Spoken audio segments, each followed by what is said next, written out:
I'm gonna be honest, there's a lot of things I wanted to talk about today, and I've been taking 2 weeks off now because I really wanted to construct a really nice, stronger story video with a little bit more of a stronger arc. And a lot of the shit that came out, whether it be the fact that Korea is essentially nuclear powered and able to drop H-bombs and shit like that, or, you know, you have the fact that Harvey and then of course Irma both struck and caused a ton of devastation. There's a lot of stuff going on right now, and I know this isn't your typical introduction, and then you also have, of course, the PewDiePie incident that only just came out as I'm filming this today.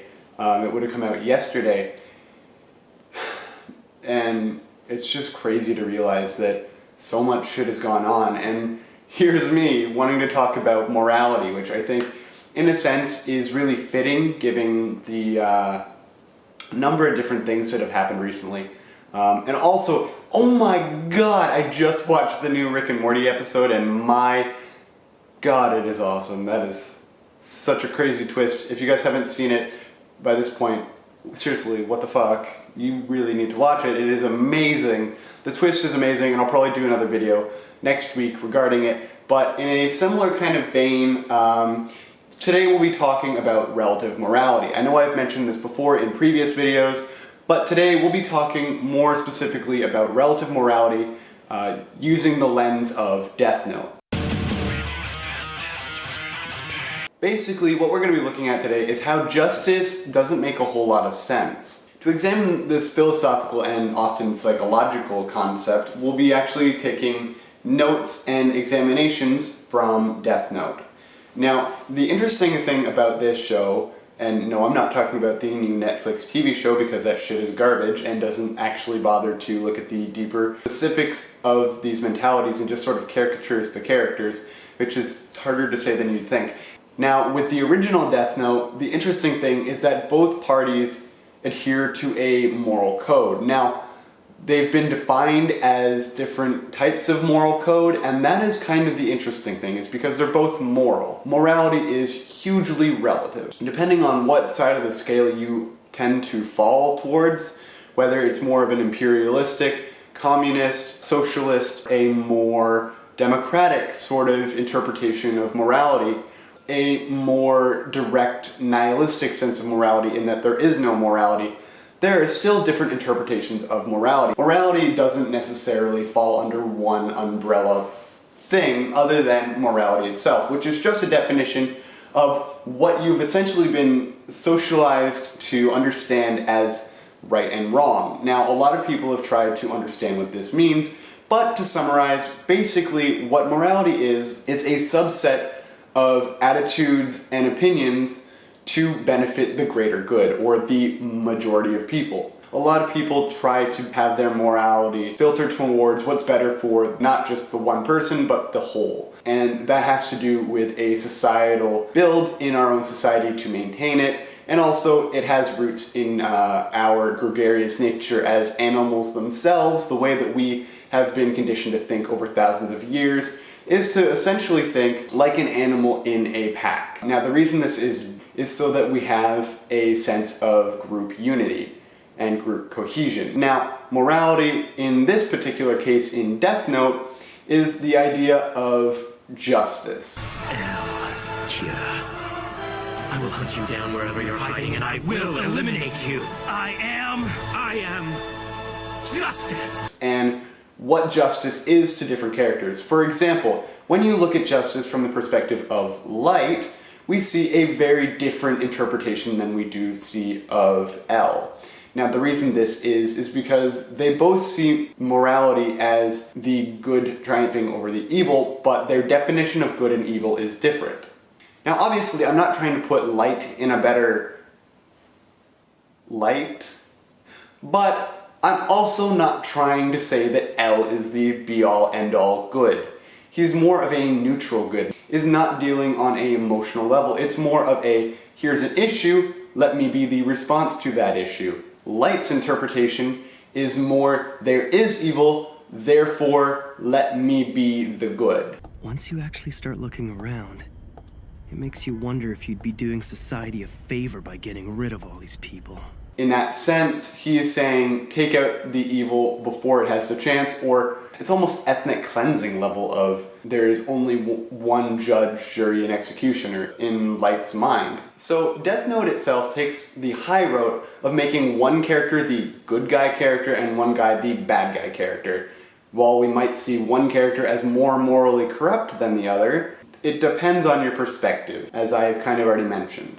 At the very least, they're both morally consistent. In fact, Death Note is more of a battle of wits and intelligence than it is a sense of good and evil. It's more what is the definition of justice and the definition of moral in my context, and how do I apply this interpretation of this idea, and is it good? Is it bad? Does it matter? What is the end goal, and how do I achieve it?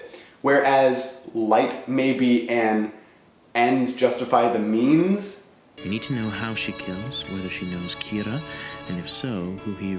L is more of a means must be justified to allow for the end. And that is kind of the interesting thing, is that these different sides of the same coin is what gives these two characters their dualistic integrity.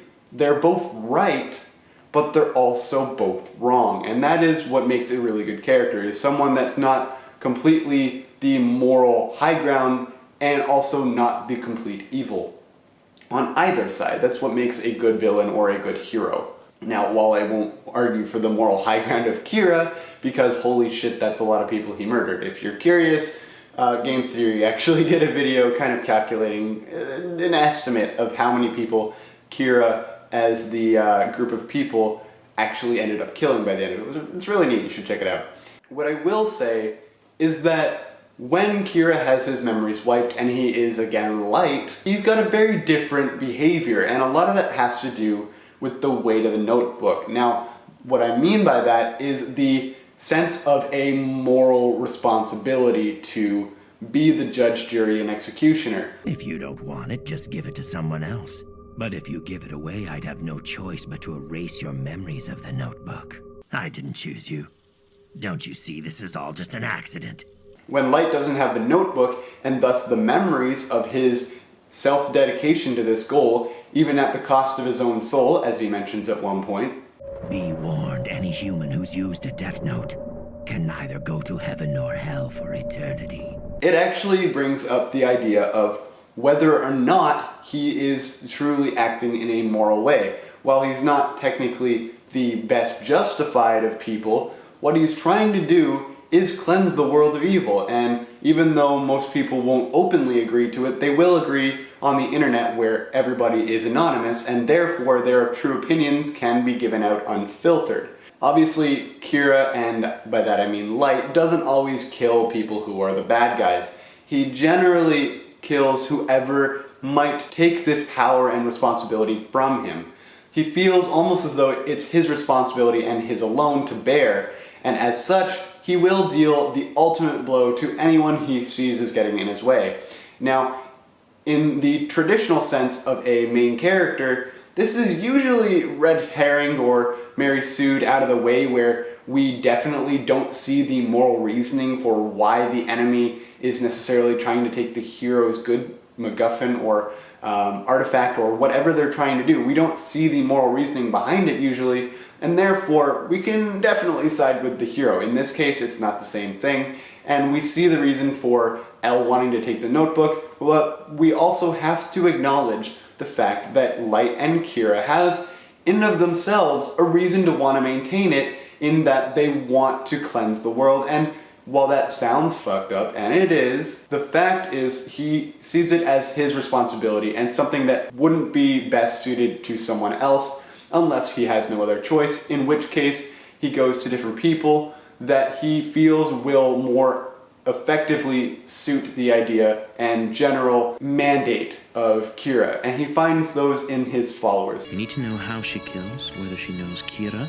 and if so, who he really is. Those who have similar ideological opinions and attitudes that better suit the pseudonym Kira. God!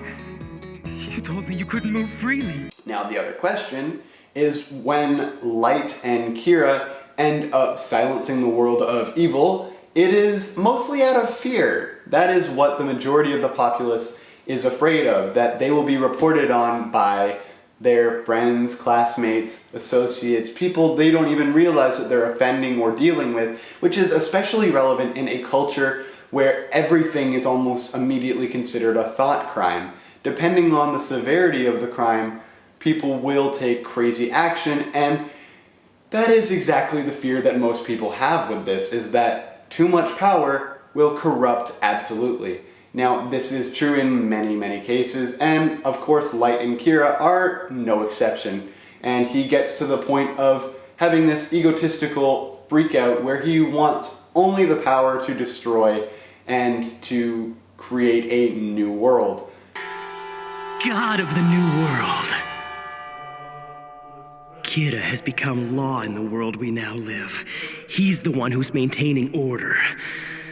I have become justice. Now, obviously, this has been the theme thematically through the entire show, but it's interesting in that he felt he was justified in his actions. And while, in a sense, you could agree with him because there is the fact that out of fear, so many people were not committing crimes of any particular kind, you could also say that a totalitarian ideology like this is hugely negative for the psychological health of the majority of the population, which in turn would actually cause a lot more issues in the long run.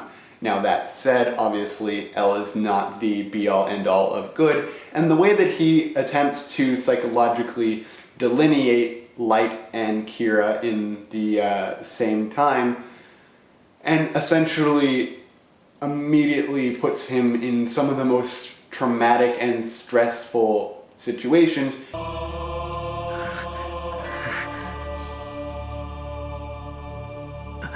is not justified. The fact that L decides that he wants to have Kira's father kill him To do it. Please stop, Dad! I'm not Kira! is really morally gray. It's not a good thing. It's not a bad thing. Technically, this will hopefully secure more information as to why Kira was doing what he was doing, and more importantly, if Light was aware of the evil that he was doing. And this pointed out that when Light didn't have the notebook, and this is at the time that this was happening, it was considered morally corrupt because Light had no memories of the darkness that he harbored. However, when you realize that Kira is Kira, you kind of have to understand what Light's doing and kind of have to agree, but that's the thing. Everything in this is super morally gray, which makes it really interesting to look at the little tidbits of different perspectives and why people are doing what they're doing. Now, the problem with L is that he's trying to uphold an arbitrary idea of right and wrong. It's very stringent, and his idea is once an evil arises, it is almost his moral obligation to delineate or destroy it, or to bring it to justice. He doesn't believe in murdering in order to further his cause, which is probably what ended up getting him killed in the first place. Spoilers, by the way.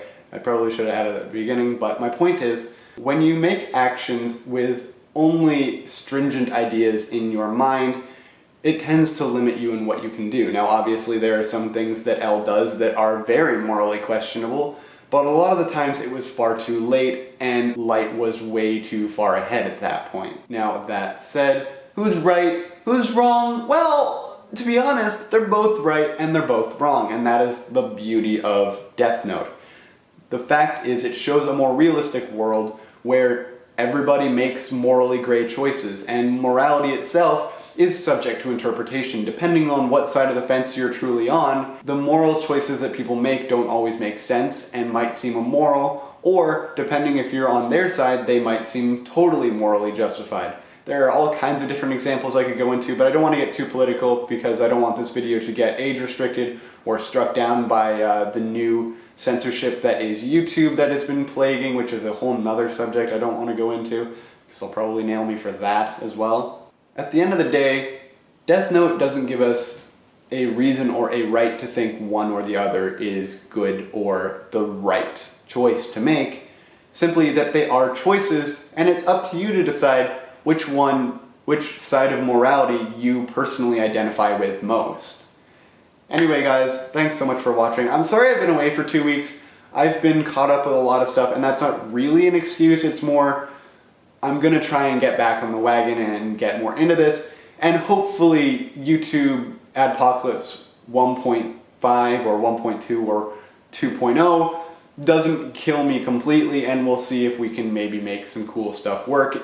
Anyway, look forward to another episode of Morty related things, because there's some cool shit coming, we all know it, and it's going to be a lot of fun to talk about it in the future, so let's get excited for that. Other than that guys, thank you so much for watching. My name is Splice Knight, and I will see you guys in the next video.